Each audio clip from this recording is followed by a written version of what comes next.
Hello everyone, कैसे हो आप लोग? आज हम लोग का जो टॉपिक है वो है चैप्टर नंबर 11। ठीक है, चैप्टर नंबर 11 आज हम लोग कवर अप करेंगे सीएमआर का। और इसमें हमारा है precaution against danger from fire, dust and gas and water. ठीक है, ये सारे मतलब चैप्टर के नाम है ये।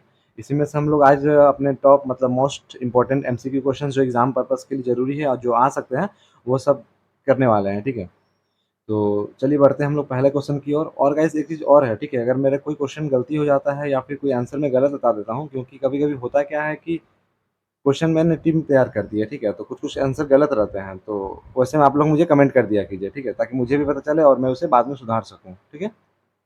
वैसे तो मैं कोशिश करता हूँ कि आप लोग के लिए वैसे गलत क्वेश्चन ना लाऊँ, लेकिन कभी-कभी होती क्या है कि कम समय में ज़्यादा क्वेश्चन आप लोगों को देने के चक्कर में कुछ-कुछ क्वेश्चन गलत आंसर मतलब गलत टाइप हो जाते हैं, ठीक है। क्वेश्चन तो सही रहता है लेकिन आंसर किसी-किसी के गलत हो जाते हैं।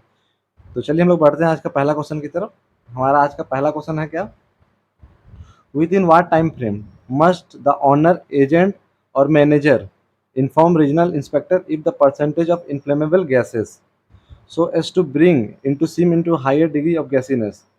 ठीक है, तो आपसे इसमें टाइम फ्रेम का बात कर रहा है कि कितना टाइम फ्रेम में आपका ओनर, एजेंट, मैनेजर जो है वो किसको, रीजनल इंस्पेक्टर को इन्फॉर्म करेगा। ठीक है, if the percentage of inflammable gases, जो भी आपका इन्फ्लेमेबल गैसेस बढ़ रहा है, ठीक है, कोई सीम में, और वो हायर डिग्री ऑफ गैसीनेस में कन्वर्ट हो रहा है, तो ये कितने घंटे के अंदर करेगा? पहला है 12 घंटे, 24 घंटे, 48 घंटे या 7 दिन। तो इसका आंसर हो जाएगा आपका ऑप्शन नंबर बी, 24 घंटे। 24 घंटे के अंदर क्या करेगा आपका ओनर, एजेंट एंड मैनेजर जो होगा वो आपका रीजनल इंस्पेक्टर को इन्फॉर्म करेगा अगर कहीं उसको गैस मिल रहा है जो कि हायर डिग्री ऑफ गैसीनेस में कन्वर्ट हो रहा है तो। ठीक है, समझ में आया पहला क्वेश्चन। बढ़ते हैं दूसरे क्वेश्चन की तरफ। हमारा दूसरा क्वेश्चन आज का है कि who has the authority to classify coal seam into different degree of gassiness. ठीक है, इनमें से किस अथॉरिटी के पास पावर है कि वो क्या करे, कोल को क्लासिफाई करे, ठीक है, कि वो किस डिग्री का है, मतलब कि जो भी हमारा कोल सीम है वहाँ पे माइंस में वो किस डिग्री ऑफ गैसीनेस का है, तो उसके बारे में हमारा कौन सा अथॉरिटी आपको क्लासिफाई करता है, मतलब कि बताता है। तो पहला है आपका माइन मैनेजर। क्या माइन मैनेजर आपका कोल सीम को आइडेंटिफाई करता है? सेफ्टी ऑफिसर, चीफ इंस्पेक्टर और एन इंस्पेक्टर। ठीक है, इसमें आपका सीआई बोल रहा है और एन इंस्पेक्टर मतलब एक तो सारा ही समझ जाइए। अगला बोल रहा है आपका डिस्ट्रिक्ट मजिस्ट्रेट। ठीक है, तो इसका आंसर हो जाएगा आप लोग का ऑप्शन नंबर सी। जब भी मतलब कोल सिम का बात आए क्लासिफाई करने का, तो वो काम हमेशा आपका कौन करता है? चीफ इंस्पेक्टर करता है। चीफ इंस्पेक्टर क्या करेगा कि आपका जो भी गैस का सैंपल है वो ले जाएगा, उसके बाद उसको टेस्ट करेगा, उसके बाद फिर वो बता देता है कि हाँ ये कौन सा डिग्री का माइंस है, वो अपने अकॉर्डिंग। ठीक है, तो इसका फैसला हमेशा आपका चीफ इंस्पेक्टर के द्वारा करेगा। तो अथॉरिटी का नाम पूछेगा तो आपको चीफ इंस्पेक्टर बोलना है। ठीक है, बढ़ते हैं अपने तीसरे क्वेश्चन की तरफ। आज का हमारा तीसरा क्वेश्चन है, within how many days from the receipt of information regarding a change in gasiness must the regional inspector verify and investigate। तो इसमें बोल रहा है कि कितने दिनों के अंदर, ठीक है, रिसिप्ट मिलेगा। रिसिप्ट मिलने के बाद देखिए, जब मैन ओनर, एजेंट और मैनेजर को गैस मिलता है इसमें, तो वो लोग क्या करता है, इन्फॉर्म करता है आपका आरआई को।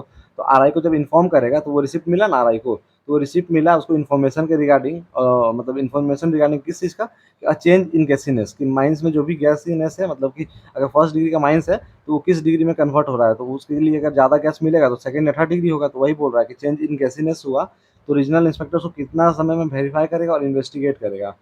देखिए, पहला ऑप्शन है 14 दिन, दूसरा सॉरी 7 दिन, दूसरा है 14 दिन, तीसरा है आपका 30 दिन और चौथा है ऑप्शन डी 60 दिन। ठीक है, तो इसका आंसर हो जाएगा आपका ऑप्शन नंबर सी 30 दिन। जो भी आपका रीजनल इंस्पेक्टर होगा वो आपका 30 दिनों के अंदर, मतलब 1 महीने के अंदर उसको वेरीफाई करेगा और री इन्वेस्टिगेट करेगा। ठीक है, समझ गए? देखिए यहाँ पे भी था, तो आप लोग इसमें कंफ्यूज मत होइएगा। यहाँ पे आप लोग से क्या बोल रहा है कि क्या बोलते हैं, परसेंटेज ऑफ इन्फ्लेमेबल गैसेस अगर हायर डिग्री में कन्वर्ट हो रहा है तब के लिए पूछा है। ठीक है, और यहाँ पे आपको पूछ रहा है कि इन्वेस्टिगेट और वेरीफाई करने के बाद आएगा, तो दोनों का थोड़ा डिफरेंस है, तो ध्यान रखिएगा कि एक में आपका 24 घंटा होता है और एक में आपका क्या होता है 30 दिन होता है। तो ये दोनों में थोड़ा सा ध्यान दीजिएगा। कन्फ्यूज होने वाला क्वेश्चन है कि आदमी कन्फ्यूज हो सकता है कि अगर एग्जाम में हम आप लोग को यही जगह 30 दिन दे दें, एक दिन दे दें, और नहीं एक दिन 24 घंटा दे दें, ठीक है, और यहाँ पे हावर लिख दें और यहाँ पे 7 दिन लिख दें, तो आप लोग इसमें कंफ्यूज हो सकते हैं। तो इसीलिए आप लोग थोड़ा सा ध्यान दीजिए कि रीजनल इंस्पेक्टर वेरीफाई करेगा आपका 30 दिन में, और आपका इन्वेस्टिगे मतलब और यहाँ पे गैस के बारे में उसको ये करेगा परसेंटेज का इंक्रीज का, तो वो 24 घंटा। ठीक है, बढ़ते हैं अगले क्वेश्चन की तरफ। क्वेश्चन नंबर 4 हमारा क्या है आज का? How frequently must owner, agent और manager examine the rate of emission of inflammable gases. ठीक है, कितना फ्रीक्वेंटली, मतलब इसमें सिंपल सा पूछ रहा है कि कितना टाइम फ्रेम में। ठीक है, जैसे बोल सकते हैं हम लोग कितना टाइम फ्रेम में जो हमारे ओनर, एजेंट और मैनेजर होते हैं वो क्या करते हैं, एग्जामिन करते हैं कि rate of emission of inflammable gases क्या है, कि माइंस में जो गैस निकल रही है आपकी उसका रेट क्या है। ठीक है, किस रेट से निकल रही है, कि वो 10 मीटर क्यूब पर टन के according 10 metre cube per ton से ज़्यादा निकल रही है या फिर कम निकल रही है, तो उसके अकॉर्डिंग आपका वही बोल रहा है कि जो भी गैस निकल रही है, रेट ऑफ एमिशन हो रहा है इनफ्लेमेबल गैसेस का, उसका कितना जल्दी मतलब हाउ फ्रीक्वेंटली चेक करेगा। तो बोल रहा है कि one once at least in every 7 day. One at least in 7 day का मतलब कि 7 दिनों में एक बार, ठीक है, 7 दिन में कम से कम एक बार जरूर चेक करेगा। दूसरा बोल रहा है कि वन एटलीस्ट इन एवरी 14 दिन, 14 दिन में कम से कम एक बार जरूर चेक करेगा। तीसरा हो गया आपका once at least in every 30 day, 30 दिन में कम से कम एक बार, और once at least in every 3 month, 3 महीनों में कम से कम एक बार। तो इसका आंसर हो जाएगा आप लोग का ऑप्शन नंबर सी, कम से कम 30 दिनों में वो एक बार जरूर चेक करेगा कि जो भी rate of emission of inflammable gases है वो मतलब कैसा है, ठीक है। तो याद रखिएगा कि 30 दिन में, हमेशा याद रखिएगा कि जब भी इस तरह का बात है, रीजनल इंस्पेक्टर का वेरीफाई करने के बाद आए 30 दिन, कोई भी ऑनर जनरल गैस को चेक करने के बाद आए तो फिर 30 दिन, ठीक है। अब आते हैं अगला क्वेश्चन के लिए। अगला हमारा 5 नंबर क्वेश्चन बोल रहा है वेयर मस्ट, ठीक है, where must oil, grease, canvas और other inflammable material be store in a mine. हमारा जो ऑयल है, तेल हो गया, ग्रीस हो गया, कैनवा हो गया, ठीक है, या और भी इन्फ्लेमेबल मटेरियल हो गया, मतलब कि जलने वाली पदार्थ है, जैसे बोल सकते हैं जलने वाली, जैसे टिम्बर हो गया, ठीक है, या लकड़ी हो गया, मतलब कोई भी चीज़ जो जल सके इन्फ्लेमेबल मटेरियल, उसको हम लोग माइंस में कहाँ पे स्टोर करते हैं, ठीक है। तो पहला ऑप्शन है नियर द माइन एंट्रेंस, कि माइन का जहाँ एंट्रेंस है, जैसे ये माइन है आपका अंदर जा रहा है ऐसे, ठीक है, यहाँ पे आपका एंट्रेंस है तो यहाँ पे हम लोग स्टोर करके रखेंगे। दूसरा बोल रहा है इन दी मैनेजर ऑफिस, क्या मैनेजर के ऑफिस में स्टोर करके रखेंगे। इसके बाद तीसरा ऑप्शन बोल रहा है इन अ फायर प्रूफ रेसेप्टेकल, ठीक है, जो भी हमारा फायर प्रूफ रेसेप्टेकल होगा वहाँ पे करेंगे जहाँ पे आग ना लग सके, ठीक है, उस जगह पे हम लोग स्टोर करेंगे। या फिर बोल रहा है इन द रिटर्न एयरवे, जहाँ से हवा आपकी बाहर निकलती है माइंस में, ठीक है, उस जगह पे हम लोग स्टोर करके रखेंगे। तो इसका आंसर हो जाएगा सिंपल सा, कि जो भी हमारा इन्फ्लेमेबल सब्सटेंस है उसको हम लोग फायर प्रूफ रेसेप्टेबल में स्टोर करके रखेंगे, समझ गए। तो इसका आंसर हो जाएगा आपका ऑप्शन नंबर सी। अब बढ़ते हैं अपना अगला क्वेश्चन की तरफ, ठीक है। अगला क्वेश्चन है हमारा क्वेश्चन नंबर 6 है, ऑल सरफेस स्ट्रक्चर, ठीक है, and support within what horizontal distance from all entrance to the mine must be fireproof material. Simple सा बोल रहा है कि जो भी हमारा सरफेस स्ट्रक्चर होगा या सपोर्ट होगा, ठीक है, वो हॉरिजॉन्टल डिस्टेंस है एंट्रेंस का, कितना दूरी पे मतलब जो भी मटेरियल यूज होगा वो फायर प्रूफ होगा। देखिए समझा देते हैं, ये आपका माइंस के अंदर जाने के लिए रास्ता हो गया, ये आपका हॉरिजॉन्टल हो गया, हॉरिजॉन्टल मतलब इसी को बोलते हैं एच हॉरिजॉन्टल, ठीक है। ये हॉरिजॉन्टल से, ठीक है, यहाँ पे मानिए अगर आप लोग का कोई स्ट्रक्चर है या सपोर्ट दिया हुआ है, ठीक है, तो वही बोल रहा है कि एट सरफेस, ठीक है, एट ऑल सरफेस स्ट्रक्चर, जो भी सरफेस स्ट्रक्चर है, ठीक है, एंड सपोर्ट है within the horizontal distance from entrance to the mine must be 5, ठीक है। तो यहाँ से यहाँ तक की दूरी है कितना होगा यही पूछ रहा है। तो आपका पहला ऑप्शन है 5 मीटर, 10 मीटर, 15 मीटर या 20 मीटर, ठीक है। तो हमेशा याद रखिएगा कि ऐसा केस में इसका आंसर हो जाएगा आप लोग का 10 मीटर। जो भी हमारा फायर प्रूफ मटेरियल जो आपका हॉरिजॉन्टल सेंटेंस से रखा जाता है वो कितने मीटर पर रखा जाता है, तो 10 मीटर पर रखा जाता है, ठीक है, 10 मीटर, 10 मीटर याद रखिएगा, ठीक है, 10, ऐसे याद रखिए। 10 मीटर बस है, ठीक है, 10 मीटर बस है, कोई भी सब्सटेंस को बचाने के लिए, बस नहीं बोलते हम लोग बस करो, वैसे ही याद रखिएगा 10 मीटर बस है, 10 मीटर बस है कोई भी सपोर्ट या स्ट्रक्चर को मतलब फायर प्रूफ मटेरियल को रखने के लिए, ठीक है, समझ गए ये वाला। अगला क्वेश्चन आते हैं हम लोग। अगला बोल रहा है स्टोरिंग ऑफ कंबस्टिबल मटेरियल, ठीक है, यहाँ पे भी देखिए आपका स्टोर करने का ही बात आ रहा है कि स्टोर करते हैं जो कंबस्टिबल मटेरियल है, मतलब कि जलने वाला मटेरियल है, ठीक है, other than those require for 24 hour use, ठीक है, उसको छोड़ के जो 24 घंटा में यूज हो जाए, जैसे मानिए आपका कोई ऐसा मटेरियल रखा हुआ है जलने वाला जिसका यूज आपका अगले 24 घंटे के अंदर होने वाला है, ठीक है, तो उसके बारे में बोल रहा है is prohibited within what distance from entrance of any mines, ठीक है। तो उसको हम लोग माइंस का एंट्रेंस से कितना दूरी पे रखते हैं, बस वही पूछ रहा है आपका। जैसे मानिए अगर आप लोग माइंस में कोई सामान है जिसको हम लोग 24 घंटे के अंदर यूज़ करने वाले हैं, ठीक है, आपको पता है कि अगले 24 घंटा में हमको ये चीज़ का यूज़ कर ही लेना है, तो उसको हम लोग मतलब उसको हम लोग कितना दूरी पे रखते हैं हम लोग एक तरह से माइन के एंट्रेंस में, बस वही पूछ रहा है, ठीक है। इस प्रोहिबिटेड, प्रोहिबिटेड का मतलब हो गया कि प्रोहिबिटेड मतलब कितना दूरी पे विद इन, ठीक है, प्रोहिबिटेड मतलब हो गया कि नहीं रख सकते हैं, ठीक है। तो जो भी स्टोर है आपका कंबस्टिबल मटेरियल का other than those who is used is prohibited with the distance of any entrance in the mines, हाँ, तो उसको कितना दूरी पे हम लोग नहीं रख सकते। तो पहला हो गया आपका 10 मीटर, 15 मीटर, 20 मीटर या फिर 30 मीटर, ठीक है। तो इसका आंसर हो जाएगा आपका ऑप्शन नंबर भी 15 मीटर। जो भी हमारा स्टोर होता है कंबस्टिबल मटेरियल को उसको जो भी 24 घंटा में यूज हो जाने वाला है, ठीक है, other than those required for use in 24 hour, उसको हम लोग क्या करते हैं रखते हैं माइन एंट्रेंस से 15 मीटर के दूरी पर, ठीक है। अगला क्वेश्चन 8 नंबर में आता है, लिखा हुआ है इन a gassy SIM of 3rd degree, जो भी हमारा गैसी सिम होगा 3rd डिग्री का, ठीक है, उसमें लिखा हुआ है whose prior permission is required to use an flame और electric welding apparatus below ground. अगर हम लोग 3rd डिग्री में आपका यूज़ कर रहे हैं फ्लेम मतलब आग, या फिर इलेक्ट्रिक वाइंडिंग, ठीक है। अगर इलेक्ट्रिसिटी की मदद से हम लोग वाइंडिंग वाइंडिंग का काम कर रहे हैं, जोड़ने वोड़ने का काम कर रहे हैं, वेल्डिंग का काम, ठीक है, तो उस केस में हम लोग को किससे परमिशन लेना है, समझ में आया क्वेश्चन। थर्ड डिग्री माइंस के लिए बात हो रहा है, और किसके लिए बात हो रहा है कि फ्लेम और इलेक्ट्रिक वेल्डिंग के लिए बात हो रहा है। तो हम लोग किससे परमिशन लेंगे ये काम कर सकते हैं। तो पहला ऑप्शन है आपका मैनेजर, जो भी आपका उसका मैनेजर होगा वो आप लोग को सलाह देगा कि हाँ जाओ तुम लोग जाके इलेक्ट्रिक वाइंडिंग करो।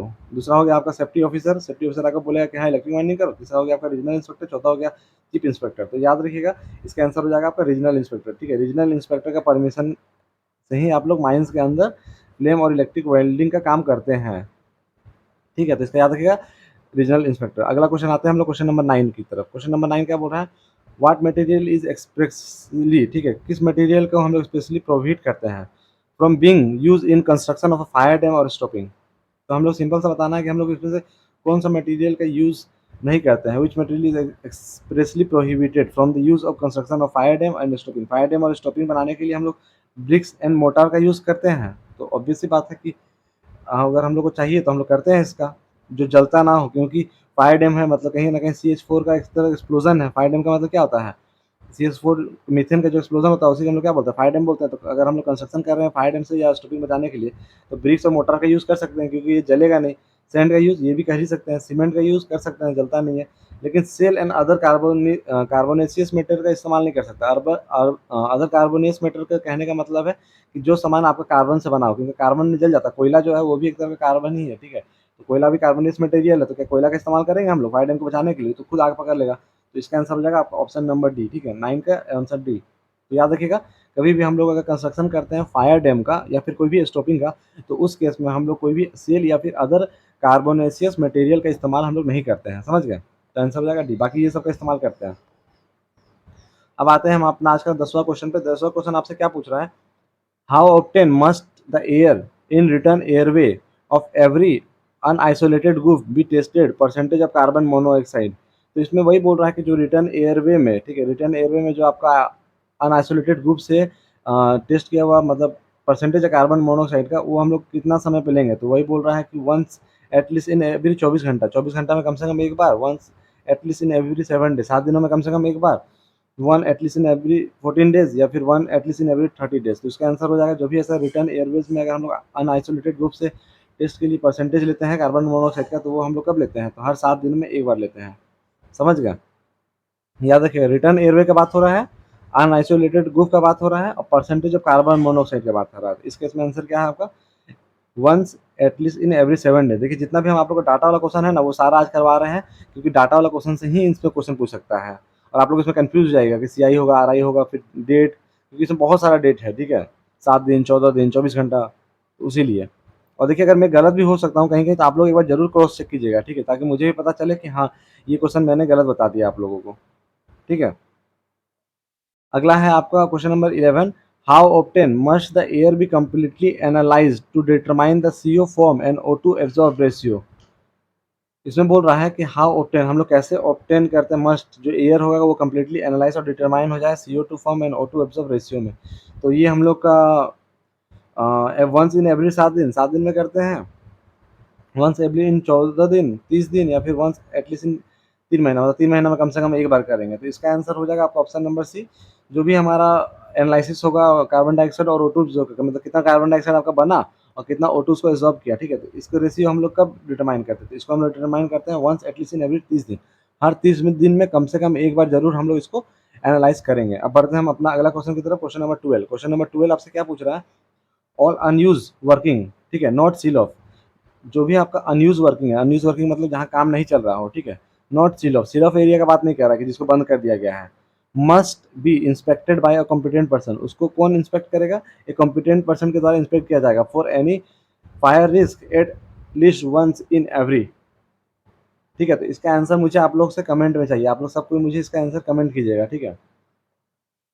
कि जो भी हमारा अनयूज वर्किंग होता है, जहाँ सील ऑफ एरिया नहीं होता है, वहाँ पे आपका कंपोनेंट पर्सन इंस्पेक्शन करता है किस चीज़ के लिए, फायर रिस्क के लिए। तो वो कम से कम कितने दिनों में एक बार करेगा, मतलब कि कितने दिनों में एक बार करेगा, 24 घंटा में एक बार करेगा, 7 दिन में, 14 दिन में, या फिर 30 दिन में। तो इसका आंसर आप लोग सबको मुझे कमेंट में दीजिएगा, और सब कोई गाइस अपनी जिम्मेदारी निभाएगा, क्योंकि अगर मैं अपने लिए क्वेश्चन बना रहा हूँ तो आप लोग का भी इतना सा छोटा सा फर्ज है कि एक क्वेश्चन का आंसर आप लोग मुझे दें, ठीक है। अगर नहीं पढ़े तो बुक से पढ़ के दीजिएगा, लेकिन इसका आंसर मुझे दीजिएगा आप लोग, क्योंकि मैं भी देखना चाहता हूँ कि आप लोग कितने एक्टिव है मेरे क्लास में। ठीक है, बढ़ते हैं अब हम लोग अपने अगले क्वेश्चन की तरफ।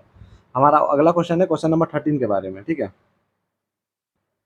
ये क्वेश्चन आपसे क्या बोल रहा है, what action must be taken immediately, हम लोग कौन सा एक्शन तुरंत लेंगे। ठीक है, किस चीज़ के लिए, upon the appearance of smoke, अगर हमें कहीं माइंस में स्मोक मिला मतलब धुआं मिला, या other sign indicating a fire और स्पॉन्टेनियस हीटिंग। ठीक है, तो सिंपल से इसमें एक क्वेश्चन ये पूछ रहा है कि अगर माइंस के अंदर आप लोग को क्या एक्शन लीजिएगा अगर आप लोग को धुआं मिल जाता है या फिर और भी कोई साइन मिल जाता है जिससे आप लोग को लग रहा हो कि माइंस में आग लगा हो। तो ठीक है, तो आप लोग से सिंपल सा वही पूछ रहा है कि आप लोग क्या एक्शन लीजिएगा। तो आप लोग सबसे पहले क्या कीजिएगा, इंक्रीज कर दीजिएगा वेंटिलेशन के स्पीड में। तो कॉमन सा बात है गाइस, आप लोग के हाथ में वेंटिलेशन स्पीड थोड़ी डिपेंड करता है, वो तो मैनेजर के ऊपर डिपेंड करता है कि मैनेजर डिसाइड करेगा कि उसका स्पीड बढ़ाना है कि घटाना है। ठीक है, तो ये नहीं होगा। दूसरा क्या होगा, withdrawal all person not required for dealing with fire, आप लोग जितने भी पर्सन हैं वो सबको निकाल दीजिएगा जो फायर के साथ डील नहीं कर सकते हैं। एक तरह से बोल सकते हैं कि जो ट्रेन पर्सन नहीं है, जिनको आइडिया नहीं है कि अगर फायर हुआ है, माइंस में फायर लगा है और उनको कैसे डील करना है, तो वो सारे पर्सन का आप लोग बाहर निकाल दीजिएगा जिनको एक्सपीरियंस नहीं है। वही बोल रहा है, don't word person all person not require for dealing with the fire, जिसको फायर के साथ डील करने का प्रॉपर एक्सपीरियंस नहीं है कर सकते हैं। तीसरा हो रहा है, आप स्टॉप कर दीजिएगा एमएमवी को, माइन मैकेनिकल वेंटिलेशन को स्टॉप कर दीजिएगा, जिसके कारण माइंस में हवा ही ना घुसे और सबको ऐसे ही मर जाए। ठीक है, अगला हो गया आपका seal of the mine entrance, mine का जो भी एंट्रेंस आप उसको क्या कीजिएगा, बंद कर दीजिएगा। अगर आपको माइंस के अंदर आग लगा हुआ है तो आप माइंस का एंट्रेंस बंद कर दीजिएगा। वाह, इसका आंसर क्या हो जाएगा, आप लोग सबको पता है, ऑप्शन नंबर बी। अगर माइंस में कभी भी आप लोग का स्मोक या अदर साइन मिलता है तो आप लोग क्या कीजिएगा, सबसे पहले जितने भी पर्सन है वहाँ पे वो सबको बोलिएगा भागो यहाँ से आग लग गया है। ठीक है, और उसके बाद क्या कीजिएगा, जो भी एक्सपीरियंस पर्सन है, ठीक है, जिसको डील करने का एक्सपीरियंस है, तो वो क्या करेगा, फिर फायर से डील करेगा और पता लगाएगा कि क्या रीजन है, क्यों लगा है आग। समझ गए, तो पहला आपका आंसर यही हो जाएगा, ऑप्शन नंबर बी। समझ गए, ये अच्छा क्वेश्चन था। आप लोग ऐसे भी मतलब याद कर सकते हैं एक तरह से, मतलब कॉमन सेंस लगा के थोड़ा सोच सोच के। अगला क्वेश्चन क्या बोल रहा है आप लोग को, क्वेश्चन नंबर 14 कि which of the following type of fire extinguisher, इनमें से किस तरह का fire extinguisher shall not be use for firing oil and अलग और इलेक्ट्रिकल फायर। ठीक है, तो सिंपल सा आपसे इसमें पूछा गया है कि इसमें से कौन सा फायर एक्सटिंग्विशर का आप यूज़ नहीं कर सकते हैं फाइटिंग करने के लिए ऑयल या इलेक्ट्रिकल फायर से। मतलब कि तेल हो गया, अगर कहीं कहीं तेल में आग लगा है, या फिर बिजली का मतलब वायरिंग वायरिंग में आग लग गया है। ठीक है, इलेक्ट्रिकल अप्लायंसेस में अगर आग लगा है तो आप इसमें से कौन सा एक तरह से बोल सकते हैं कि एक्सटिंग्विशर का इस्तेमाल नहीं करिएगा। तो आपका पहला हो गया carbon dioxide fire extinguisher, CO2 fire extinguisher. दूसरा हो गया आपका dry chemical powder fire extinguisher. तीसरा हो गया आप लोग सोडा एसिड टाइप और वाटर टाइप फायर एक्सटिंग्विशर, या फिर क्लीन एजेंट। ठीक है, तो सिंपल सा याद रखिएगा, बिजली में आग लगा है, ठीक है, बिजली के तार में।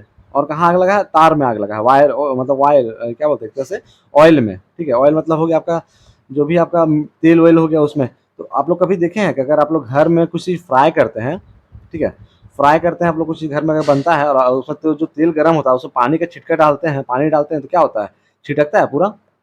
आप लोग कभी भी सुने हैं कि जो बिजली का स्विच होता है, स्विच बोर्ड हमारा होता है घर में, उसमें हम लोग कभी भी घर में बोलते हैं कि गीला हाथ से उसको मत छुओ, करंट लग जाएगा।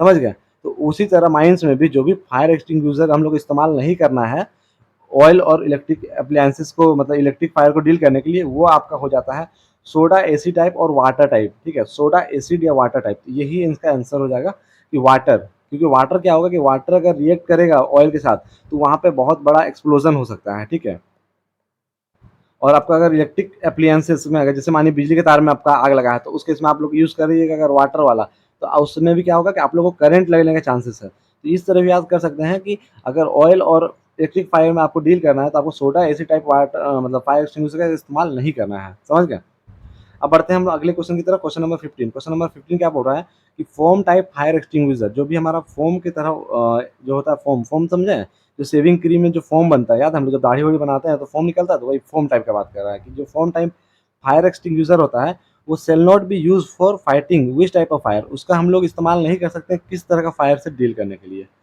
तो पहला आपका ऑप्शन हो गया वुड फायर। ठीक है, कि वुड फायर होगा तब हम लोग इस्तेमाल नहीं कर पाएंगे, कोल फायर होगा, ऑयल फायर होगा, या इलेक्ट्रिकल फायर होगा। देखिए फोम टाइप जो फायर एक्सटिंग्विशर है ना उसका इस्तेमाल हम लोग इलेक्ट्रिक फायर में नहीं करते हैं। ठीक है, क्योंकि इलेक्ट्रिक फायर में क्या होता है कि अगर बिजली का तार है और फोम में एक तरह से कहीं ना कहीं थोड़ा गीला मटेरियल होता है। समझ गए, जब भी दाढ़ी बनाने जो होता है गीला मटेरियल, तो वो क्या होता है कि आपका इलेक्ट्रिक के अप्लायंस में आके उसमें भी करंट वरेंट बनने के चांस है और वो उतना असरदार भी नहीं है। समझ गए, तो इसमें हम लोग इलेक्ट्रिकल फायर का इस्तेमाल नहीं करते हैं। आप लोग अगर फोम टाइप है तो आप लोग वुड में लकड़ी में आग लगाए तो फोम टाइप यूज़ कीजिए, कोल में आग लगाए तो यूज़ कीजिए, ऑयल में आग लगाए तो फोम टाइप यूज़ कीजिए, बट इलेक्ट्रिक में मत कीजिए, समझ गए। अब आते हैं हम लोग अगले क्वेश्चन की तरफ। हमारा आज का क्वेश्चन नंबर 16, क्वेश्चन नंबर 16 क्या बोल रहा है, how often must a competent person examine all the equipment, ठीक है, how must how often must a competent person examine all the equipment material and arrangement provided for fire fighting. तो आपका जो भी कॉम्पिटेंट पर्सन होता है वो क्या करता है, आपको एग्जामिन करता है, एग्जामिन करने का मतलब कि जांच करता है, किसका किसका जांच करेगा, इक्विपमेंट का, मटेरियल का, या जो भी अरेंजमेंट किया गया है आपको फायर फाइटिंग के लिए, तो वो जांच उस कब करेगा, एटलीस्ट इन एवरी 7 डे, कम से कम 7 दिन में एक बार, 14 दिन में एक बार, हर महीने में एक बार, या फिर हर 3 महीने में एक बार। तो इसका आंसर हो जाएगा गाइस कि once at least in every month, ठीक है। जो भी आपका कॉम्पिटेंट पर्सन होगा वो क्या करेगा कि हर महीने में कम से कम एक बार उस चीज़ का जांच करेगा, ठीक है, कि आपका मटेरियल हो गया या जो भी इक्विपमेंट है फायर फाइटिंग का वो ठीक से है कि नहीं, ठीक है। तो इसको याद करने का एक ट्रिक याद कीजिए कि फायर फाइटिंग का बात कर रहा है, क्योंकि फायर फाइटिंग एक्सटिंग्विशर समझ जाइए आप। तो फायर फाइटिंग एक्सटिंग्विशर को हर 7 दिन में क्या जरूरत है इतना जल्दी जल्दी चेक करने का, तो कोई मोटो नहीं बनता। 14 दिन में ये भी कोई मोटो नहीं बनता कि हाँ हर 14 दिन में आप जाके फायर एक्सटिंग्विशर जांच करें, कितना सारा काम रहता है कॉम्पिटेंट पर्सन को। अब वो बार बार 14 दिन में जाके ये करेगा, तो इसीलिए इसको एक फिक्स डेट, सुटेबल डेट जिसको कहा जाता है कि एक महीना, चलो एक महीना में एक बार कम से कम कर लेना भाई। सिंपल सा क्या बोलता है कि चलो एक महीना होने वाला, जाओ एक बार देख लो कहीं कुछ खराब नहीं हुआ है, एक महीना हो गया। तो उस तरह से याद कीजिए कि कॉम्पिटेंट पर्सन कैसे एग्जामिन करेगा फायर फाइटिंग को, तो हर एक महीना में एक बार करेगा। 3 महीना बहुत ज़्यादा समय हो जाएगा कि नहीं नहीं बीच में अगर आग वग लग गया तो फिर 3 महीना तक तुम लोग कैसे नजरअंदाज किया, तो ऐसे याद कीजिए कि हर महीना में कम से कम एक बार। कहानी समझिएगा और सुनिएगा ना गाइस तो तुरंत याद हो जाता है, ठीक है। उसके बाद आप लोग कुछ भी रटने का समझने का कोई जरूरत नहीं है, बस आप लोग ऐसे ही जनरल में याद करिए सुन सुन के बस। और अगर नहीं याद हो रहा है तो आप लोग 1 से 2 बार और देखिएगा, आप लोग को श्योर याद हो जाएगा, क्योंकि एक ही चीज़ को आप लोग बार बार रिपीट करने से क्या होता है दिमाग में बैठ जाता है, समझ गए। अब आते हैं हम लोग अगले क्वेश्चन की तरफ। क्वेश्चन नंबर 17 आज का हमारा क्या है कि no person shall be employ in a seam where the parting with an overlying seam or fire consists of less than what thickness of hard rock without chief inspector permission, ठीक है। तो इसमें बोल रहा है कि कोई भी पर्सन जो है आपका एम्प्लॉय वो क्या करेगा आपका where the parting with an overlying seam on fire consisting of less than what thickness of hard rock, तो चीफ इंस्पेक्टर परमिशन से। तो इसका पहला ऑप्शन है 5 मीटर, 10 मीटर, 15 मीटर, 20 मीटर। इसमें आपका क्वेश्चन बोल रहा है कि no person shall be employ, कोई पर्सन एम्प्लॉय नहीं होगा उस सिम में, ठीक है, जहाँ पार्टिंग आपका हुआ है। पार्टिंग का मतलब एक तरह से बंटवारा हुआ है ओवरलाइन सिम का, ओवरलाइन सिम का जो ऊपर में आपका सिम है उसका, और जिसमें आपका फायर कंसिस्टिंग है, तो फायर जिसमें लगा हुआ है, और less than what thickness of hard rock, ठीक है। तो उसमें कितना थिकनेस होगा हार्ड रॉक का without permission of chief inspector, समझ गए। जैसे देखिए माइंस में आपका यहाँ पे आपका ओवरलाइन सीम है, एक सीम है ऊपर में यहाँ पे जिसमें आग लगा हुआ है, ठीक है, नीचे एक सीम है, यहाँ पे आपका माइंस में काम चल रहा है, यहाँ पे काम चल रहा था, इस बीच में आपका कहीं हार्ड रॉक है या थिकनेस है, तो उसका वही बोल रहा है कि consistence of let what thickness of hard rock, ये जो थिकनेस होगा आपका, ठीक है, यहाँ आग लगा हुआ है और यहाँ पे आपका हार्ड रॉक है, तो हार्ड रॉक और इसका बीच का जो आपका एक तरह से कह सकते हैं कि थिकनेस का बात कर रहा था वो विदाउट चीफ इंस्पेक्टर परमिशन से, तो वो कितना मीटर होगा, तो आप चीफ इंस्पेक्टर का परमिशन से आप काम तो नहीं कर पाएगा, तो कितना से कम होने पे, तो आपका 5 मीटर से कम, 10 मीटर, 15 मीटर या 20 मीटर। तो इसका आंसर हो जाएगा 10 मीटर, ठीक है। अगर 10 मीटर से कम हुआ वो हार्ड रॉक का एक तरह से कह सकते हैं थिकनेस, तो उस केस में आप लोग फिर वहाँ पे काम नहीं कर पाइएगा, समझ गए। तो इसका आंसर हो जाएगा 10 मीटर। हम बोले ना कम से कम 10, बस 10 करो बस करो, उस तरह याद कीजिएगा, 10 मीटर बस करो, 10 मीटर है काफ़ी है, बचेंगे हम लोग, कुछ नहीं होगा, तो वैसे ही 10 मीटर बस का। एक और क्वेश्चन था इसमें, देखिए 10 था ना, एक और था ये वाला, तो हम लोग आपको बताए थे, कौन सा था, हाँ देखिए इसमें आप लोग का कंफ्यूज करने वाला कौन सा था, एक तो 7 नंबर था, ठीक है। तो इसमें तो आप लोग को पता है कि फायर फाइटिंग मटेरियल का, फिर इसमें भी 10 मीटर था, बस एक यही है जिसमें आप लोग को 24 घंटा आएगा ना, तो वहाँ पे बस याद रखिएगा 15 मीटर है, समझ गए। बाकी सब में 10 ही मीटर है, तो इस तरह याद हो जाएगा कि सब में 10 मीटर है, सिर्फ जहाँ 24 घंटा का बात करें तो वहाँ 15 मीटर का आएगा बात, समझ गए। तो इस तरह याद करिएगा। आप लोग इसी तरह बार बार क्वेश्चन हम इसलिए दिखा दे रहे हैं कि बार बार आप लोग देखिएगा ना तो आप लोग को बस याद हो जाए क्वेश्चन कि हाँ चलो ये क्वेश्चन ये था जहाँ पे 24 आया है, मतलब 24 घंटा का बात हुआ है और 24 घंटा के अंदर यूज करना है, तो उस जगह 15 मीटर है, बाकी हर जगह 10 ही मीटर का यूज होगा, तो इस तरह भी याद हो गया। अब अगला आता है question, arrangement shall be made to ascertain the atmospheric condition, जो भी हमारा अरेंजमेंट किया जाएगा, ascertain the atmospheric condition behind stopping build to shield off old working at least every 7 दिन में, 14 दिन में, 30 दिन में, 90 दिन में। तो इसका आंसर हो जाएगा आप लोग का क्वेश्चन नंबर 18 का 30 दिन, ठीक है। ऑप्शन नंबर से 30 डेज, जो भी हमारा अरेंजमेंट होगा एटमॉस्फेरिक कंडीशन को बिहाइंड स्टॉपिंग, ठीक है, वो बिल्ड होगा सील ऑफ वर्किंग का, वो एटलीस्ट एवरी 30 डेज में होगा, समझ गया। अब आते हैं, बढ़ते हैं 19 नंबर क्वेश्चन में। 19 नंबर क्वेश्चन क्या बोल रहा है कि what must be use the plaster, ठीक है, what must be use the plaster the isolation stopping and pillar containing such stopping. तो हम लोग अगर जो स्टॉपिंग बनाए, ठीक है, मान ये माइंस का एक तरह से एंट्रेंस है, यहाँ पे हम लोग स्टॉपिंग बना दिए, ठीक है, यहाँ पे एक तरह से हम लोग स्टॉपिंग बनाए, आइसोलेशन स्टॉपिंग, जहाँ से हवा पास ना करे।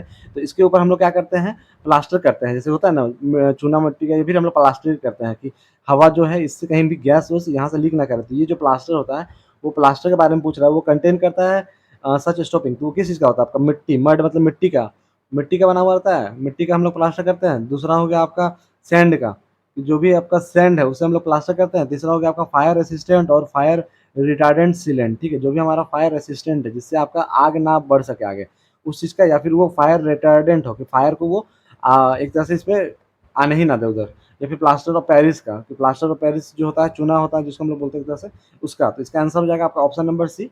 जब भी हम लोग आइसोलेशन स्ट्रिपिंग में प्लास्टर करते हैं तो वो प्लास्टर आपको किससे होना चाहिए, फायर रेसिस्टेंट और फायर रिटार्डेंट सीलेंट से होना चाहिए, जिससे फायर में मतलब आग ना लग सके, समझ गए। तो ये है हमारा आज का 19 नंबर क्वेश्चन। अब बढ़ते हैं हम अपना 20th नंबर क्वेश्चन पे। 20th नंबर क्वेश्चन आज का क्या पूछ रहा है आप लोग से कि at what frequency must a competent person inspect all stopping erected for isolation और controlling of fire for leakage and temperature. तो इसमें बोल रहा है कि कितना फ्रीक्वेंसी पे जो हमारा कॉम्पिटेंट पर्सन होगा वो इंस्पेक्ट करेगा सारा स्टॉपिंग को, ठीक है, इरेक्टेड फॉर आइसोलेशन और control of fire for leakage and temperature. तो सिंपल सा आपका कॉम्पिटेंट पर्सन कहीं भी फायर का लीकेज या टेम्परेचर हो रहा है उसका आइसोलेशन या कंट्रोल के लिए कितने समय पे उसका इंस्पेक्शन करेगा, तो वो डेली करेगा, 7 दिन में एक बार, 14 दिन में एक बार, या फिर 30 दिन में कम से कम एक बार। तो इसका आंसर हो जाएगा आपका कॉम्पिटेंट पर्सन का 7 दिन में एक बार। जब भी आपका क्या बोलते हैं स्टॉपिंग का बात हुआ, आइसोलेशन या कंट्रोल ऑफ फायर का बात हुआ, तो उसमें कम से कम 7 दिन में वो एक बार जरूर जाके उससे चेक कर लेगा कॉम्पिटेंट पर्सन कि हाँ वहाँ पे कोई भी लीकेज तो नहीं हो रहा है टेम्परेचर का या फिर कुछ भी। देखिए गाइस आज का जो क्लास है ना वो सही में वेरी वेरी इंपॉर्टेंट है, क्योंकि इसमें बहुत सारा डेट है, बहुत सारा टाइम है, ठीक है। तो ये सब एग्जाम पर्पस के लिए बहुत इंपॉर्टेंट है। एग्जाम में आपको कंफर्म पता है कि ये चैप्टर से क्वेश्चन आना ही है और यही सब क्वेश्चन आएगा, ठीक है। इसके अलावा और क्या ही पूछेगा आपको, तो जो भी इंपॉर्टेंट है सब मैं करा ही देता हूँ। तो आप लोग कोशिश कीजिएगा कि ज़्यादा से ज़्यादा मतलब सारा वीडियो को एग्जाम से पहले एक बार कवर अप करके ही जाएँ, ताकि क्वेश्चन आए तो आप लोग को छूटने ना पाए, क्योंकि कॉम्पिटिशन इस बार बहुत हाई होने वाला है। अब आते हैं क्वेश्चन नंबर 21 पे, ठीक है। क्वेश्चन नंबर 21 क्या बोल रहा है आपसे, what is the permissible limit. Permissible limit क्या होगा for the 8 hour time weighted average concentration of airborne respirable dust where working in working is wholly in a coal seam. तो आपका 1 mg per metre cube, 2 mg per metre cube, 3 mg per metre cube या 5 mg per metre Q. तो आपका permissible limit का बात कर रहा है, ठीक है। परमिसिबल लिमिट क्या होगा अगर 8 आवर टाइम वेटेड किया जाए एवरेज का, और कंसंट्रेशन ऑफ एयरबोर्न होगा आपका डस्ट पार्टिकल का, और वो भी कब कहाँ पे, पूरा होली इन कोल सिम। तो उस समय आप लोग का परमिसिबल लिमिट कितना होना चाहिए, जिसका आंसर हो जाएगा आपका 2 मिलीग्राम पर मीटर क्यू, ठीक है। 2 मिलीग्राम कह सकते हैं, तो मिलीग्राम पर मीटर क्यू होना चाहिए इस केस में, समझ गए। तो 2 याद रखिएगा। अगला क्वेश्चन है 22 नंबर पे आते हैं। ये तो क्वेश्चन आप लोग का आंसर मुझे कमेंट में चाहिए, आप लोग कमेंट कर पाइएगा इसका आंसर।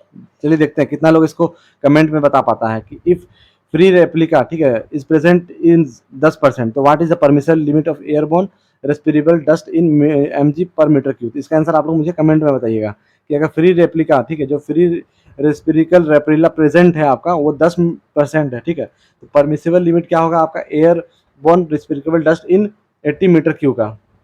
इसका पहला ऑप्शन है 1, 2, 1.5 या 0.5, कमेंट कीजिएगा इस, ठीक है। मैं देखता हूँ, और अगर आप लोग को जानना होगा इसका आंसर क्या है तो मैं इसका पीडीएफ तो आप लोग को प्रोवाइड कर ही दूंगा टेलीग्राम पे, आप लोग वहाँ भी देख सकते हैं, या फिर मुझे कमेंट करके भी पूछ सकते हैं कि सर आप उसका आंसर बता दीजिए मुझे कि 22 का क्या है। अदरवाइज जो नहीं तो आप लोग कमेंट कीजिएगा, ठीक है, जिसको पता होगा। बढ़ते हैं हम अपना आज का 23rd नंबर क्वेश्चन पे। 23rd नंबर क्वेश्चन क्या बोल रहा है, हाउ ऑफ्टन, ठीक है, how often must the air at every work place where airborne dust is generated sample, ठीक है। तो हम लोग इसमें सिंपल सा पूछ रहा है कि हम लोग कैसे ऑब्टेन करते हैं आपका एयर, मतलब हवा हम लोग कितने दिन पे लेते हैं हर वो जगह पे जहाँ पे आपका एयरबोर्न डस्ट जनरेट हो रहा है, ठीक है। मतलब एयरबोर्न डस्ट का मतलब कि हवा में आपका डस्ट जो खुद बन रहा है, तो उस जगह पे हम लोग सैंपल कितने समय पे लेते हैं, तो हर सप्ताह, हर 15 दिन पे, कम से कम 1 महीने में एक बार, और कम से कम 3 महीने में एक बार। तो इसका आंसर हो जाएगा आप लोग का option number C at least one in every month, हर महीने में कम से कम हम लोग एक बार एयरबोर्न डस्ट का सैंपल लेते हैं, ताकि हम लोग को पता चले कि माइंस में आपका कितना डस्ट बन रहा है या फिर कितना डस्ट बना हुआ है। तो उसके लिए याद रखिएगा कि हर महीने में एक बार, ठीक है। तो कभी भी डस्ट वस्ट का बात आएगा तो आप लोग डस्ट का घर में भी देखिए साफ सफाई अगर जो करते हैं डस्ट वस्ट का, तो डेली तो नहीं ना करते, 15 दिन में नहीं करते, कम से कम एक महीना में एक बार कर लेते हैं कि चलो हाँ भाई एक महीना हो गया, थोड़ा सा रूम वूम है साफ वाफ कर लो, डस्ट वस्ट जम गया। तो याद रखिए कि जब भी डस्ट वस्ट का बात हो तो एक महीने में एक बार करिएगा घर। डस्ट कब से आप लोग घर में डस्ट का अगर आ गया जमा तो घर में डस्ट कैसे कीजिएगा? तो आप लोग देखिए ये सब हम इसलिए बता रहे हैं ना कि आप लोग इसको रिलेट कर पाएँ। रिलेट कर पाइएगा तो याद हो जाएगा, डेट की ज़रूरत नहीं पड़ेगा कि घर में जब भी हम लोग डस्ट वस्ट का साफ-सफाई करने का बात आता है, तो हम लोग क्या बोलते हैं कि चलो 1 महीना में कम से कम एक बार कर लेते हैं सफाई। बॉयज़ लोग को तो ऐसे भी डेली करने की आदत नहीं है साफ-सफाई, 15 दिन में नहीं करते हैं, बहुत हम लोग आलसी होते हैं। तो कह सकते हैं कि हम लोग 1 महीने में एक बार कर लेते हैं। अब अगला 24वां क्वेश्चन पूछ रहा है, within how many days of the date of collection of dust sample must the result to be systematically record. जो हमारा डस्ट का हम लोग सैंपल लिए हैं उसका जो रिजल्ट होता है वो हम लोग सिस्टमेटिकली रिकॉर्ड करते हैं कितने दिनों पे? तो पहला ऑप्शन है 3 दिन पे, 7 दिन पे, 10 दिन पे या 14 दिन पे। तो इसका आंसर हो जाएगा आप लोग का 14 दिन पे, ठीक है। ऑप्शन नंबर डी, 14 दिन पे हम लोग क्या करते हैं, जो भी हमारा date of collect of dust sample है उसका रिजल्ट हम लोग सिस्टमेटिकली रिकॉर्ड करते हैं। समझ गए? तो इसका आंसर हो जाएगा ऑप्शन डी। अब आते हैं हम लोग अगले क्वेश्चन की तरफ। क्वेश्चन नंबर 25 बोल रहा है, if the average concentration of respiration dust sample is 5 sample over 7 successive shift exceed the limit, तो what factor must be operating cease, 1.2 times, 1.5 times, 2 times या 2.5 टाइम्स। तो 25 नंबर का आंसर हो जाएगा 1.5 टाइम्स। अगले क्वेश्चन की तरफ बढ़ते हैं। लिखा हुआ है, no plant for the screening और शॉर्टनिंग ऑफ कोल। ठीक है, कोई भी प्लांट जो है वो आपका स्क्रीनिंग और शॉर्टनिंग ऑफ कोल उसको हम लोग place shall be place within what distance, उसको हम लोग अगर रखते हैं तो कितने डिस्टेंस पे रखते हैं? Top of the downcast shaft. ठीक है, top of the downcast shaft, जो हमारा टॉप होता है डाउन कास्ट शाफ्ट का, ये जैसे डाउन कास्ट शाफ्ट है इसका टॉप से हम लोग कितने दूरों पे ये प्लांट मतलब कि प्लांट या स्क्रीनिंग के लिए जो हम लोग कोल लगाते हैं वो नहीं लगा सकते हैं। ठीक है, नो प्लांट, देखिए लिखा हुआ है ना, कभी हम लोग प्लांट नहीं करेंगे आपका स्क्रीनिंग या शॉर्टनिंग के लिए कोल को, वो कितने मीटर के डिस्टेंस पे होगा आपका coal down top of the downcast sump. ठीक है, तो आपका पहला ऑप्शन है 30 मीटर, 50 मीटर या 80 मीटर या 100 मीटर। तो 26 नंबर का आंसर हो जाएगा आपका 80 मीटर। ठीक है, ये आसान क्वेश्चन था गाइस, ये डायरेक्ट आपका आ सकता है एग्जाम में, और एग्जाम में आप लोग के लिए मतलब सेम टू सेम ये लाइन लिखा हुआ है आप लोग का, अगर आप लोग सेम पढ़े हैं तो। क्वेश्चन नंबर 27 क्या पूछ रहा है आप लोग से, टू वाट डेप्थ। ठीक है, to what depth should dust sample be collected from the floor. ठीक है, जो हमारा डस्ट सैंपल हम लोग जमीन से लेते हैं, जैसे ये मानिए आपको कैसे समझे एग्जाम्पल समझाते हैं। ठीक है, ये आपका माइंस है, ठीक है, ये आपका फ्लोर हो गया नीचे वाला, ये हो गया आपका फ्लोर, और ये आपका एक एरिया होगा। तो यही पूछ रहा है कि ये डिस्टेंस कितना होगा। ठीक है, टू वाट डेप्थ, ठीक है, डस्ट सैंपल भी कलेक्टेड फ्रॉम द फ्लोर, कितना डेप्थ में हम लोग कितना गहराई में आपका डस्ट सैंपल हम लोग कलेक्ट कर सकते हैं। ठीक है, तो बोल रहा है नॉट एक्सीडिंग 5 मिलीमीटर। ठीक है, तो 5 मिलीमीटर से ज़्यादा एक्सीड नहीं करना चाहिए। दूसरा हो गया not exceeding 10 millimetre, not exceeding 15 millimetre या नॉट एक्सीडिंग 20 मिलीमीटर। ठीक है, तो कितना मिलीमीटर से एक तरह से कह सकते हैं कि ज़्यादा नहीं होना चाहिए। तो आपका आंसर हो जाएगा ऑप्शन नंबर बी कि नॉट एक्सीडिंग 10 मिलीमीटर। ठीक है, जो 10 सैंपल हम लोग कलेक्ट करते हैं फ्लोर से वो आपका एक्सीड नहीं करना चाहिए 10 मिलीमीटर से। हम आपको बताएं ना कहीं इसमें मैक्सिमम आंसर आप लोग का 10 मिलेगा मैक्सिमम। ठीक है, 10 बस आप लोग का बस कहीं कहीं है जो 10 से ज़्यादा डाटा है, जैसे 15 है 20 है, तो आप लोग इस तरह भी याद करिएगा ना, तो आप लोग सब याद हो जाएगा। आप लोग अगला क्वेश्चन आते हैं 28 नंबर पे, टू वाट डेप्थ। ठीक है, कितने डेप्थ पे हम लोग सैंपल कलेक्ट करते हैं रूफ और साइड से। ठीक है, देखिए इसमें हम लोग जो था क्या था आपका, जो सैंपल कलेक्ट करते हैं कहाँ से, फ्लोर से। यहाँ पे आ गया आप लोग का फ्लोर का बात। ठीक है, अब दूसरा क्वेश्चन आपसे पूछ रहा है कि रूफ और साइड, रूफ का मतलब हो गया छत से, जैसे ये माइंस हो गया, अब माइंस का छत से बोल रहा है कि इस छत हो गया या फिर इसका साइड हो गया, जैसे माने यहाँ पे साइड है, ऐसे आपका यहाँ पे कोयला वाला सीम है तो ये उसका साइड हो गया, तो इस साइड से या फिर रूफ से हम लोग कितना मीटर डेप्थ में आपका सैंपल कलेक्ट करते हैं। तो आपका पहला ऑप्शन है 2 मीटर, 5 मीटर, 10 मीटर या 15 मीटर। तो आंसर आ जाएगा आपका 5 मिलीमीटर। ठीक है, तो याद रखिएगा कि जब रूफ कब आता है, ऊपर कब आता है, तो ऊपर आपका 5 मीटर और नीचे कब आता है तो 10 मीटर। ठीक है, ऊपर ऐसे भी याद कीजिए, ऊपर कम लोग उठता है, ऊपर आप लोग का कम ही लोग उठ पाता है और नीचे आप लोग का सब कुछ गिर जाता है। एग्जाम में भी देखिए आपका 17,000 आपका अगर मानिए अगर लड़का अप्लाई किया है, सिलेक्शन कितना होगा, 300 से 500 लड़कों का होगा, अलग अलग कास्ट बेसिस पे किया जाए तो 500 लोगों का होगा। तो कहीं ना कहीं 17,000 में सिर्फ 500 लोगों का सिलेक्शन होने वाला है, बाकी सब क्या होंगे, नीचे हो जाएंगे। तो ऐसे भी याद रखिए कि 5 लोग ही सिर्फ ऊपर जाएंगे जिसका नौकरी होगा, और बाकी 10 लोग नीचे ही गिरेंगे। तो इस तरह याद रखिए कि जब भी हमारा जमीन का बात हो, फ्लोर का बात हो, तो क्या होगा 10 मिलीमीटर, और जब भी आपका रूफ का बात हो या साइड का बात हो तो क्या होगा 5 मिलीमीटर। ठीक है, समझ गए, रूफ और साइड के केस में 5 और उसके केस में 10। अगला क्वेश्चन नंबर 29 नंबर क्वेश्चन क्या बोल रहा है, what type of fire suppression system, किस तरह का fire suppression system. Fire suppression system का मतलब हो गया कि आग को दबाने वाला सिस्टम, ठीक है, कि ऐसा कौन सा आग को दबाने वाला सिस्टम हम लोग को रिक्वायर करेंगे HEMM में और ट्रक में, डंपर में, of less than 35 capacity in open cast mine, जिसका हम लोग का कैपेसिटी आपका 35 टन से कम है। अगर आपका कोई HEMM है, हैवी अर्थ मूविंग मशीनरी है, ठीक है, हैवी अर्थ मूविंग मशीनरी है, जैसे कि ट्रक है या डंपर है, जिसका वेट 35 टन से कम है, ओपन कास्ट माइंस में रन हो रहा है, तो उस केस में हम लोग कौन सा आपका फायर सप्रेशन सिस्टम रखेंगे। फायर सप्रेशन सिस्टम का मतलब फायर एक्सटिंग्विशर का बात कर रहा है, समझ गए एक तरह से। तो आपका पहला बोल रहा है कि fully automatic fire suppression system, जो भी हमारा फायर एक्सटिंग्विशन सिस्टम होगा वो फुल्ली ऑटोमेटिक होगा। दूसरा बोल रहा है सेमी ऑटोमेटिक। सेमी ऑटोमेटिक होगा मतलब कि उसको मतलब खुद से एक तरह से कह सकते हैं कि आधा तो खुद से भी काम कर सकता है या फिर हम लोग उसको मैनुअली भी रन कर सकते हैं। और तीसरा बोल रहा है कि कंप्लीटली मैनुअली फायर एक्सटिंग्विशर होगा, जो हम लोग अपने हाथ से करेंगे। या चौथा होगा आपका वाटर स्प्रिंकलर होगा, वाटर छिड़काव मतलब पानी का छिड़काव करने के लिए होगा।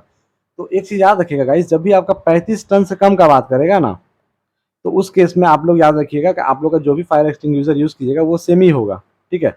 35 से कम सेमी, 35 टन से ज्यादा आपका हो गया तो फिर आपका फुल्ली, और आपका फिर और बहुत कम हो गया तो फिर उस केस में मैनुअली।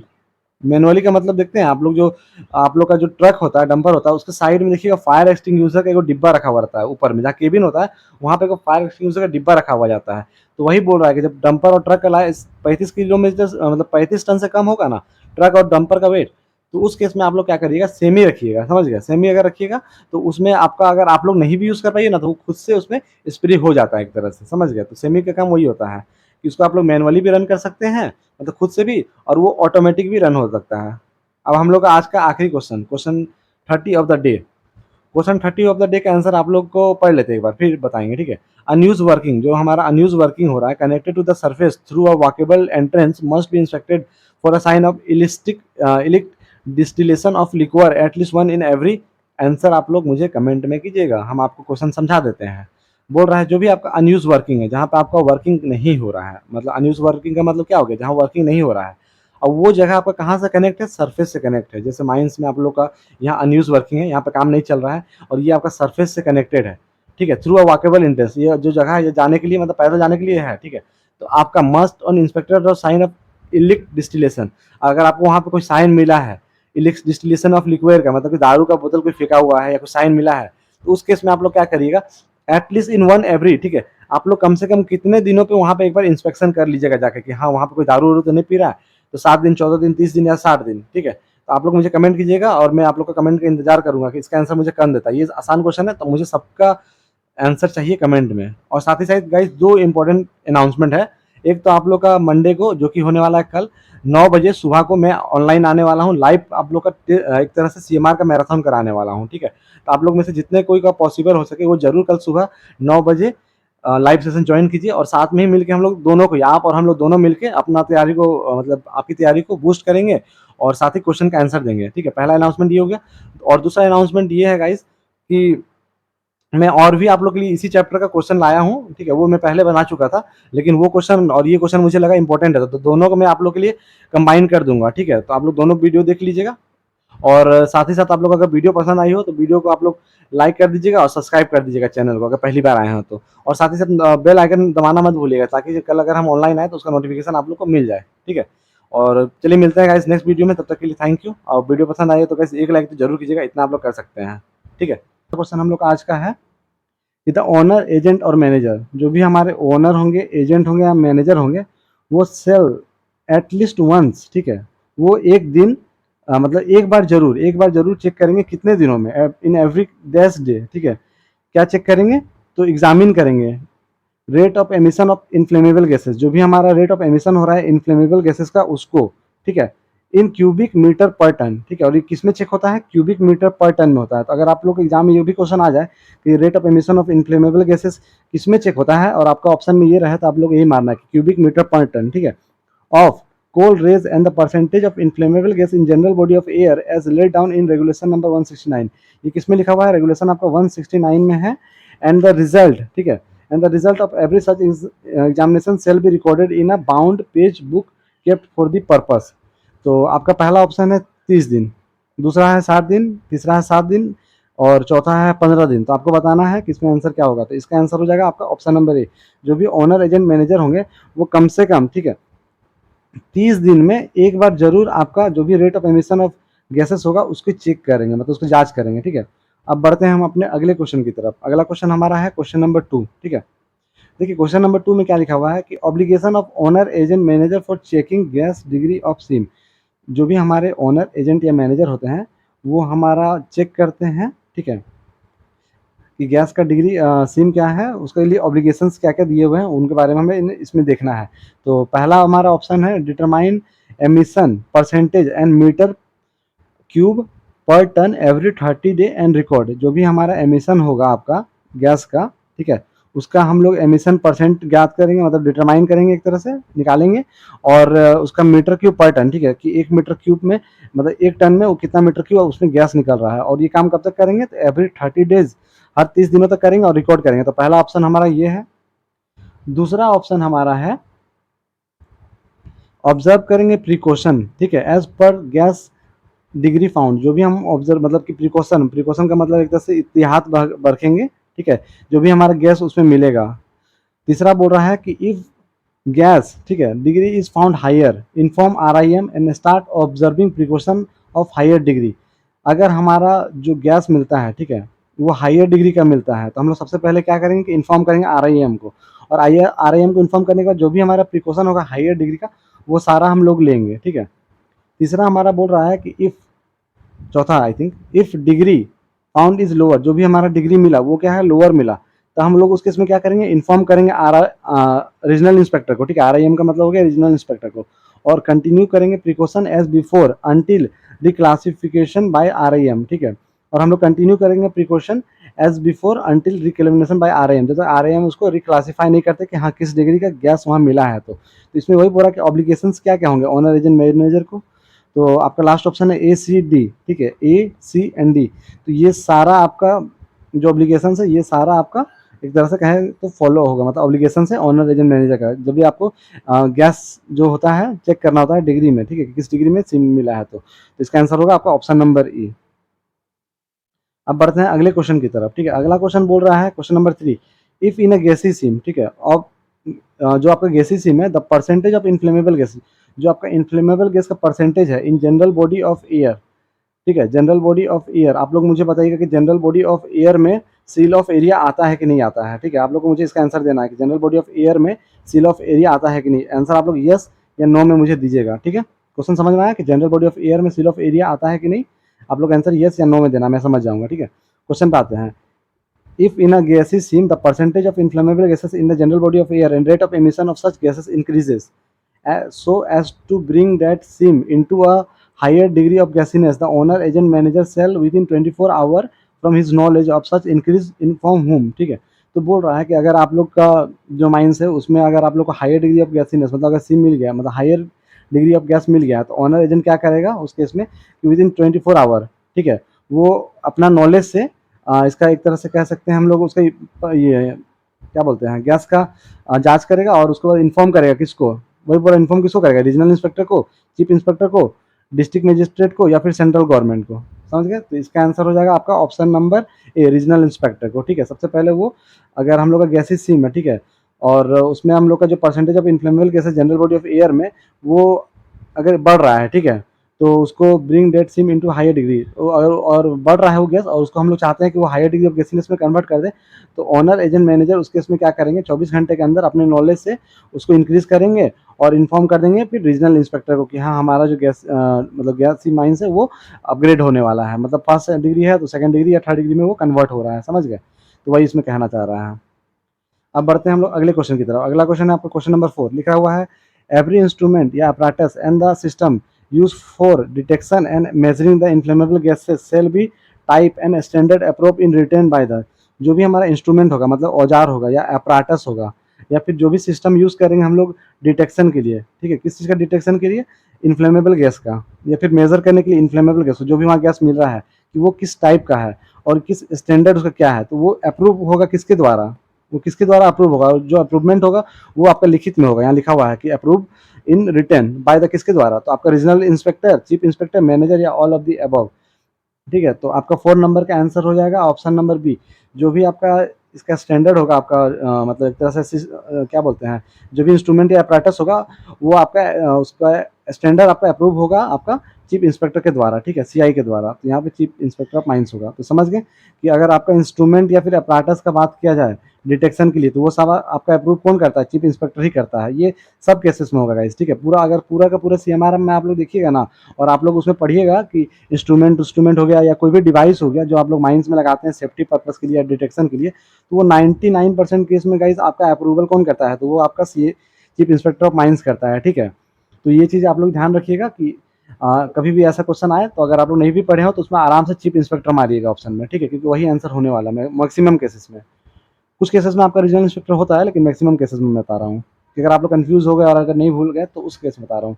बढ़ते हैं पांचवा क्वेश्चन में। पांचवा क्वेश्चन क्या बोल रहा है? द रीजनल इंस्पेक्टर सेल, जो भी हमारा रीजनल इंस्पेक्टर होगा, shall within dash from the receipt of information verify and investigates the degree of gassiness and classify the same into appropriate degree of gassiness, ठीक है।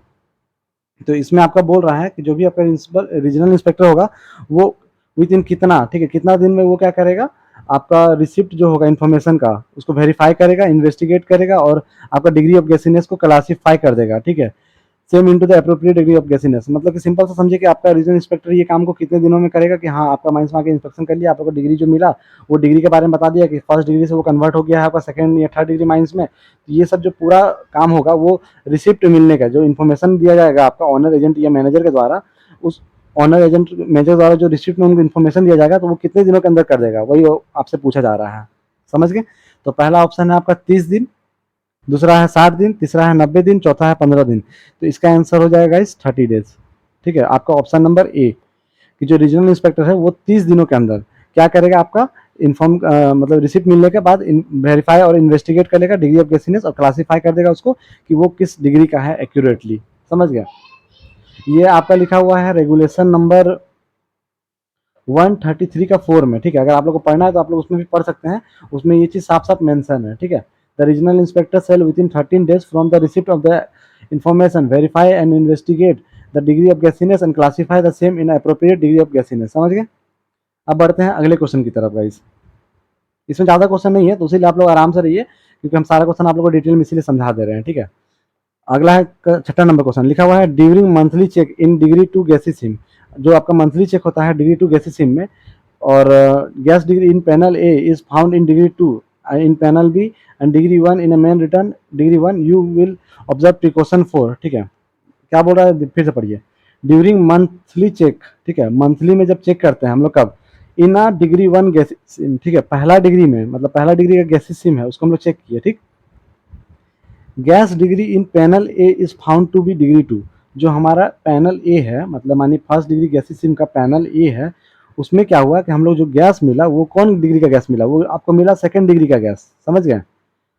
इन panel B, और एक panel B है degree 1 in a main return, इसमें क्या हुआ आपको degree 1 का गैस मिला मेन रिटर्न में। तो यू विल, ठीक है, you will observe precaution for, फिर हम लोग उस केस में किसके लिए प्रिकॉशन आजमाएंगे, जो फर्स्ट डिग्री का गैस मिला उसके लिए, सेकंड डिग्री का गैस मिला उसके लिए, या as advice by area safety officer, जो एरिया का आपका सेफ्टी ऑफिसर होगा वो हमारे को एडवाइस करेगा कि हाँ इसके लिए आपको अपनाना है तो उसके लिए, या फिर वेट अंटिल RIM वेरीफाई, जो भी हमारा रीजनल इंस्पेक्टर होगा वो उस केस में क्या करेगा, वेरीफाई करेगा कि हाँ चलो हम वेरीफाई कर दिए कि ये आपका फर्स्ट डिग्री का है या सेकंड डिग्री का है, तो उसके लिए। तो इसका आंसर हो जाएगा गाइस सेकंड डिग्री के लिए, ठीक है, आपका ऑप्शन नंबर बी, ठीक है, सेकंड डिग्री के लिए। कभी भी अगर ऐसा क्वेश्चन आएगा इस, ठीक है, और आप लोग से पूछा जाए, ठीक है, कि आपका 2 डिग्री ऑफ गैसिंग मतलब सीम है और ये ऑप्शन दे रहा है, तो उसमें हमेशा याद रखिएगा कि जो हायर डिग्री ऑफ होगा ना गैस, जिसमें आपका हायर होगा, ठीक है, हायर होगा, जैसे यहाँ पे 2 डिग्री का गैस मिला, एक में फर्स्ट डिग्री का, एक में सेकंड डिग्री का, तो जो भी आपका हायर होगा आप हमेशा प्रिकॉशन उसके अकॉर्डिंग लीजिएगा, ठीक है। तो सेकंड डिग्री का जो भी प्रिकॉशन होगा आप वो उसके अकॉर्डिंग इसमें ऑब्जर्व करिएगा। तो इसका आंसर हो जाएगा ऑप्शन नंबर बी। समझ गए? अब बढ़ते हैं हम लोग अगले क्वेश्चन की तरफ। अगला क्वेश्चन 7 नंबर क्या बोल रहा है, for monthly check for degree of gassiness, ठीक है। आपका मंथली में जो हम लोग चेक करते हैं डिग्री ऑफ गैसीनेस, तो air sample are to be drawn, जो हमारा एयर सैंपल लिया जाता है वो कहाँ से लिया जाता है, तो पहला बोल रहा है आपका ड्राई कलेक्टिव मेथड्स के द्वारा लिया जाता है, जो एयर सैंपल हम लेते हैं वो ड्राई कलेक्टिव मेथड के द्वारा लेते हैं। दूसरा बोल रहा है by weight collected method if analysis will be done with in 72 hours, ठीक है। अगर एनालिसिस हो गया है तो फिर उस केस में हम लोग क्या करते हैं कि वेट कलेक्शन, ठीक है, जो भी हमारा वेट कलेक्शन मेथड होता है हम लोग उस मेथड की तरह प्रिकॉशन लेते हैं। सी बोल रहा है आपका both option A and B, और डी बोल रहा है नन ऑफ दीज, ठीक है। तो आप लोग को बताना है कि जो मंथली गैस, जो मंथली में हम लोग चेक करते हैं डिग्री ऑफ गैसीनेस, वो हम लोग आपका दोनों तरीका से लेते हैं, ए तरीका से भी और बी तरीका से भी, मतलब कि ड्राई कलेक्शन मेथड से भी लेते हैं और वेट कलेक्शन मेथड से भी लेते हैं इस केस में, समझ गए। तो याद रखिएगा इसका आंसर बोथ हो जाएगा, बोथ ए एंड बी। और अगर हम लोग वेट कलेक्शन मेथड से लेंगे ना तो एनालिसिस जो होगा वो आपका 72 घंटे के मतलब अंदर किया गया रहेगा, ठीक है। तब उस केस में अगर आपको ये पढ़ना है तो आप लोग रेगुलेशन नंबर आई थिंक 133 में मेंशन है, ठीक है, उसमें जो सर्कुलर है, सर्कुलर नंबर है आपका 6/1976, उसमें आपका ये चीज मेंशन है, तो आप लोग उसमें पढ़ सकते हैं। अब बढ़ते हैं हम लोग अगला क्वेश्चन की तरफ, क्वेश्चन नंबर 8। क्वेश्चन नंबर 8 हमारा क्या बोल रहा है कि air sample taken for determination of percentage of inflammable gases in the general body of air shall be analyse with in. जो भी हमारा एयर सैंपल होता है, डिटर्मिनेशन ऑफ इन्फ्लेमेबल गैस, जो भी हमारा अगर इन्फ्लेमेबल गैस का हम डिटेक्शन कर रहे हैं तो एयर सैंपल हम लोग लेंगे general body air of air में, तो उसका एनालिसिस कितना दिन होना चाहिए, 7 दिन, 3 दिन, 4 दिन या 24 दिन, ठीक है। मुझे पता है गाइस इसका आंसर आप लोग सबको पता है, तो इसका आंसर एक क्वेश्चन का आप लोग मुझे कमेंट में दीजिएगा, क्योंकि मैं आप लोग को अगर 5 क्वेश्चन भी लाता हूं तो आप लोग के लिए एक क्वेश्चन जरूर आप लोग के लिए देता हूं, ताकि मुझे भी पता चले कि आप लोग का कितना तैयारी हो चुका है, ठीक है। तो मैं अगर अपनी जिम्मेदारी निभा रहा हूँ, पर डे आप लोग के लिए एग्जाम की तैयारी करवा रहा हूँ आप लोग को, तो आप लोग की भी जिम्मेदारी बनती है कि इस क्वेश्चन का आंसर मुझे सब कोई कमेंट में देगा, ठीक है। जो जो वीडियो देख रहा है वो सब कोई मुझे इसका आंसर कमेंट करेगा, ठीक है। चलिए कमेंट में आप लोग का इसका आंसर का वेट रहेगा, और जिसको नहीं पता वो कमेंट देख लीजिएगा, उनको पता चल जाएगा कि इसका आंसर क्या है, कि जो एयर सैंपल हम लोग लेते हैं, ठीक है, percentage of general body of air में, उसको हम लोग कितना दिन में एनालिसिस करते हैं। ये आसान क्वेश्चन है और आ भी सकता है एग्जाम में, इसीलिए आप लोग को दे रहा हूँ। अब अगले क्वेश्चन पे बढ़ते हैं, 9 नंबर क्वेश्चन। देखिए 9 नंबर क्वेश्चन क्या बोल रहा है, a seam producing 1000 ton of coal per day, ठीक है। एक ऐसा सीम है जिसमें से हम लोग का 1000 टन, मतलब एक तरह से बोल रहे हैं 1000 टन उसमें से कोयला पर डे निकाला जा रहा है, ठीक है, और एमिट 5000 मतलब sorry 50,000 metre cube of methane per day, ठीक है। तो उस सीम को हम लोग किस में क्लासीफाई करेंगे, समझिए क्वेश्चन क्या बोल रहा है। एक सीम है, ठीक है, सीम में हम लोग का जो कोयला मिल रहा है वो कितना मिल रहा है, 1000 टन, ठीक है, 1000 टन मिल रहा है, और जो गैस हम लोग का निकल रहा है वो कितना मिल रहा है, 50,000 मीटर क्यूब मीथेन का। तो आप लोग को बताना है कि किस डिग्री में आएगा, first degree, second degree, third degree या नन ऑफ दी अबव। तो इसका आंसर हो जाएगा गाइस थर्ड डिग्री, ठीक है। इसको थर्ड डिग्री में क्लासीफाई किया जाएगा, क्योंकि देखिए हम आपको बताते हैं कैसे, ठीक है।